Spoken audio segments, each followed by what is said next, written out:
Hey everyone, in today's edition of Senior Care Transitions, I want to take a deeper dive into caring for a family member or a friend who may have a Alzheimer's or a dementia diagnosis. If you started noticing memory changes in your parent, maybe they repeat things often, they get confused driving home, or maybe they forget important dates, you're probably wondering, is this just a normal aging or is there something more serious going on? The uncertainty keeps so many families awake at night.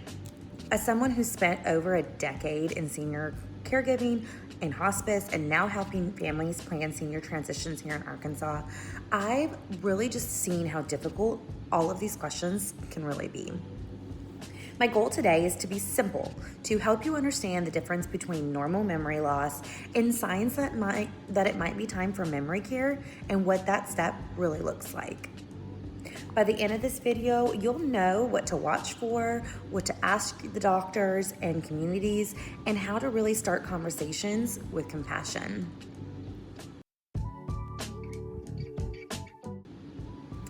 Let's start with a really common misunderstanding: normal aging versus dementia.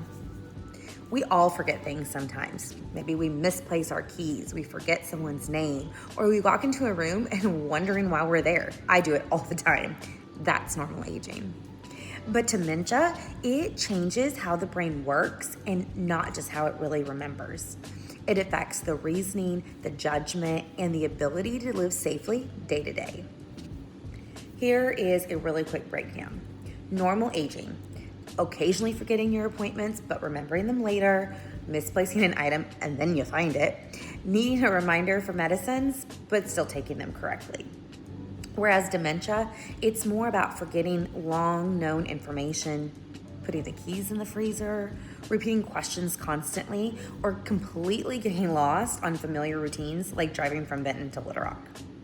The simple rule is, normal aging, it affects the memory, while dementia, it affects the function. If memory problems start interfering with maybe like safety or bills or personal hygiene, that's not just getting older. That's a cause for evaluation. Let's talk about the signs that I see most often when families actually reach out to me. Number one, increasing confusion and maybe some disorientation. When your parent forgets where they are, what day it is, or they suddenly can't recognize familiar places, that's disorientation. If they've lived in Conway for 30 years and suddenly insist that they're still in another city, that's a huge red flag. Number two, safety risks at home. Leaving the stove on, forgetting to take their medications, or wandering outside at night. I've seen clients accidentally lock themselves out in the summer heat here in Arkansas. That can be dangerous super fast. Number three, personality or mood changes. If your parent becomes uncharacteristically angry or fearful, anxious or suspicious, those emotional swings often accompany a cognitive decline. Number four, sundowning behavior. I see it all the time. The restlessness, the agitation in the evening, the pacing, confusion, or sleeplessness once that sun sets. Familiar among a lot of dementia cases. Number five, a decline in personal hygiene. Maybe they're wearing the same clothes for days or forgetting to bathe. Sometimes seniors forget how to start these tasks. Number six, medication mismanagement. Missing doses, doubling doses, or forgetting why they take certain pills. Keep an eye out on pill counters, refill schedules, or expired medications. Number seven, social withdrawal. When someone stops going to church or the senior center or family dinners, not because they didn't enjoy it, but it's because it's tiring or confusing. Number eight, money problems.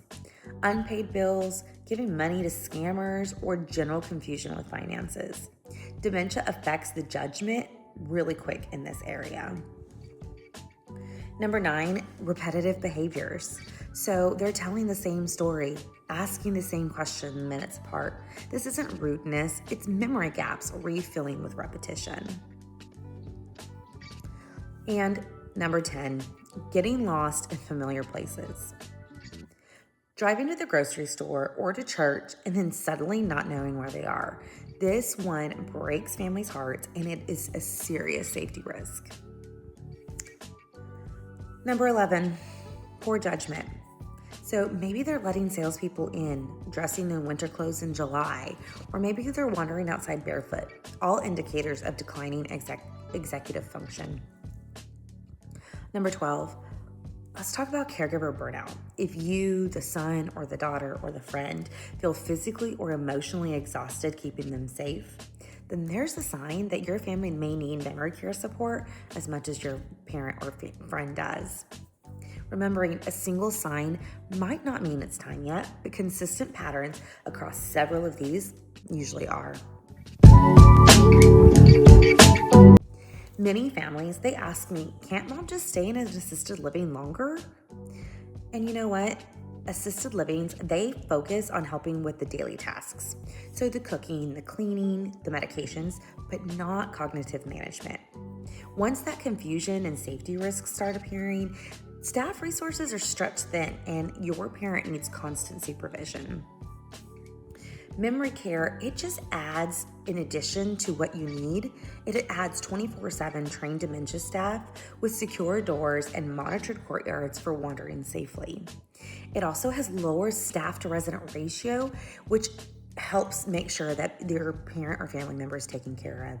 Structured activities that calm and engage the brain, behavior management for sundowning or anxiety. It is not losing freedom, it's gaining specialized protection tailored to how memory changes actually work. So let's be really transparent. Memory care isn't cheap, but it prevents hidden costs of accidents and unplanned hospitalizations. Here in Central Arkansas, the average cost could be anywhere between $500 and $7,500 a month, and usually includes their housing, their meals, their medications, and 24-hour oversight. Now, you should expect a 3 to 5% annual increase depending on the care level. There are some financial support options, like the VA aid and attendance. They pay up to about $2,300 per month for qualified veterans or their spouses.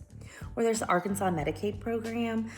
Long-term care insurance sometimes reimburses 60 to 80% of the cost, or use proceeds from like a sale or a rental income, which I help families coordinate.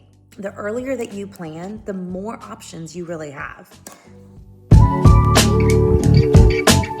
So this is always the hardest part, and it's okay to be really nervous. Let's approach it lovingly. We want to make sure you have the support that you need. We want you to feel safe and cared for. You deserve people around you who understand what's happening. And let's avoid phrases like, you can't live here anymore. That only really creates fear. And for bilingual families, especially in the Hispanic and Portuguese speaking cultures, guilt can be really strong. So focus on the dignified care. Cuidado digno. You're not giving up on them. You're giving them protection. If you're seeing these signs, don't panic. Start documenting patterns. Talk with a primary care physician and tour memory care communities early. Transitions done proactively lead to a smoother emotional adaptation for everyone. I'm Cat Neal, and for more than a decade, I've helped Arkansas families navigate every part of this journey, from recognizing the signs to coordinating moves and evaluating communities. If you'd like to talk more through your family situation, give me a call, 209-985-6476, or shoot me a quick email at cat@ar-property.com. Have a great day.